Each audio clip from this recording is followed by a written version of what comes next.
The massive Targon fleet hung in Earth's orbit like a constellation of metal predators. Admiral Vex stood on the command deck of his flagship, the inevitable Conquest, gazing down at the blue planet with undisguised contempt. "Primitive species," he muttered, his scaled fingers tapping against the viewing panel. "They still use combustion engines for their planetary vehicles." Behind him, his second-in-command, Officer Drell, organized the display of force.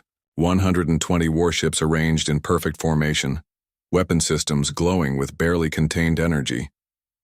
"The transmission is ready, Admiral," Drell reported. Vex nodded. "Send it planet-wide. I want every human to witness our superiority." The broadcast began, reaching every television, radio, and digital device on Earth. Vex's imposing figure appeared on screens worldwide as he delivered his ultimatum. "People of Earth," he began, mandibles clicking between words. "The Targon Empire claims your world as its newest territory. Your technology is primitive, your defenses laughable. We have 120 battleships in orbit, each capable of reducing your largest cities to ash.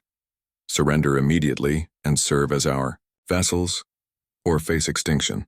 To emphasize his point, 5 Targon destroyers moved into position above New York, their weapons charged, releasing a blinding display of purple energy that illuminated the sky without firing. "You have 6 Earth hours to submit your unconditional surrender," Vex concluded. The transmission ended and the Admiral turned to his crew with satisfaction. "Begin preparations for ground invasion. The humans will fold quickly." In the underground command center beneath Geneva, military leaders from all major Earth nations gathered in emergency session. General Tom Baker of the United States Space Force studied the tactical display showing the Targon fleet. "They're deliberately provocative," he noted, positioning their ships to intimidate rather than for tactical advantage. President Rivera looked grim. "Can we fight them? With conventional weapons?" "No," Baker replied, "but we don't need conventional weapons." He pressed a button on his comm device. "Admiral Wilson, status report." A voice answered through the speaker. "Ready on your command, sir." Baker looked at the assembled leaders. 3 years ago, when our deep space telescopes first detected the Targon fleet heading our way, we began preparations. Project Thunderbolt is complete." President Rivera nodded. "Do it." On the inevitable Conquest, Vex was growing impatient. 4 hours have passed. No response from the humans. "Perhaps they're arguing among themselves," Drell suggested. "Their political systems are fractured." "Primitives," Vex scoffed.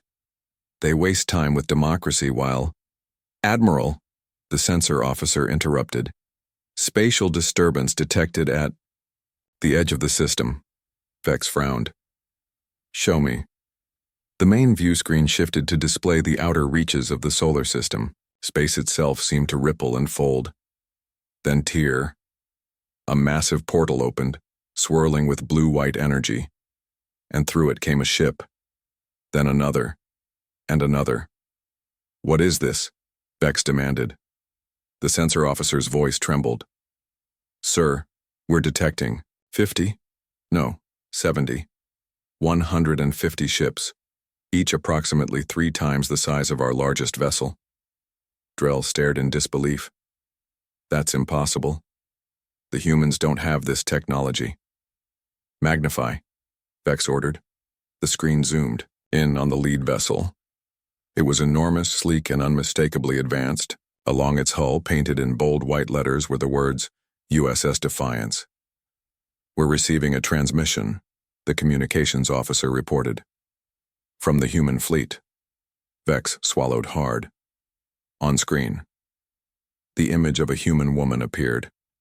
Admiral Lisa Wilson sat in a command chair, her uniform crisp, her expression stern but calm. "Targon Fleet, this is Admiral Wilson of the United Earth Defense Force. We've been monitoring your approach for years. You see, we aren't as primitive as you assumed." Vex's mandibles clicked nervously. Wilson continued, 3 years ago, we discovered how to harness dark energy for faster-than-light travel and weapons technology. The ships you see represent only 30% of our fleet. The rest are deployed throughout our colonial systems." "Colonial systems?" Drell whispered in horror. You positioned your fleet for show, Wilson said. We've positioned ours for combat effectiveness. You have 1 Earth hour to leave our solar system permanently. Any hostile action will be met with immediate and overwhelming response. The transmission ended. Vex turned to his tactical officer. Analysis of their vessels. Energy readings are off our scales, Admiral. Their hull material is unknown to our database, and they appear to have some form of gravitational shielding we've never encountered. They were hiding, Drell realized. Letting us believe they were defenseless. Vex stared at the screen, watching as the human fleet moved into perfect formation with precision that would make the most experienced Targon commanders envious. Recall our destroyers from Earth orbit, he ordered quietly. Prepare for immediate departure. Admiral, the Emperor will— The Emperor isn't here, Vex snapped. I've led 17 conquest fleets, Officer Drell. I know when I'm outmatched. In Geneva, the assembled leaders watched as the Targon fleet hurriedly regrouped and accelerated away from Earth. General Baker smiled. They bought it. President Rivera shook her head in amazement. I still can't believe it worked. The Thunderbolt project was always a gamble, Baker admitted. Creating convincing holographic projections of an advanced fleet, broadcasting false energy signatures, fabricating the wormhole effect, all to make them think we're more advanced than we are. And now? Asked the British Prime Minister. Baker's expression turned serious. Now we build those ships for real. The Targons will tell others about us, and next time we'll need more than clever tricks. Outside, above the atmosphere, the illusory fleet of Earth's supposed armada continued its silent vigil until the last Targon ship disappeared into the darkness of space. Humanity had bought itself time, and in doing so, perhaps, changed its destiny forever.